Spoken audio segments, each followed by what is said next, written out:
Muslims claim that the hijab is the symbol of dignity and purity for women, whereas others see it as a sign of oppression. The reality behind the hijab is even darker than you can imagine. Islam allows Muslim men to make non Muslim women their sex slave, and not just after the war. In Islam, sex slaves can be gifted too, like objects. Just like Maria Kiptia was gifted to Prophet Muhammad as a sex slave. The concept of hijab was introduced to make it easy for Muslim men to differentiate between a sex slave and a free Muslim woman.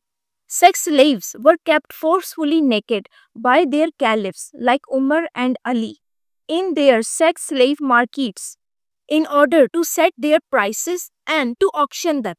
Now, my question for Muslim ladies is, as you say that hijab is for the protection of women, then why this protection was not offered to those non-Muslim women who were kept as sex slaves by your prophet and caliphs?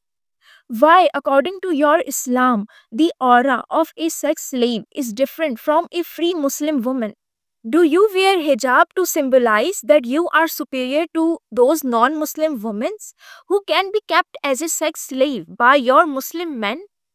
Is this why your religion is so obsessed with modesty and with women's body? Because women are just like commodities to your Muslim men? Either they can be private properties like wives, or Muslim men can make them into public properties like sex slaves, whom they can pass around and rape.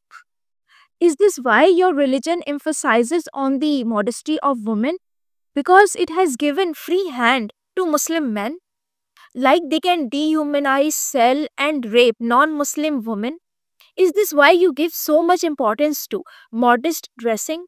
So your Muslim men can recognize you and not consider you a public property? Now ask yourself a question, as you claim your religion Islam gives respect to women. Why there is no other religion that legitimizes sex slavery?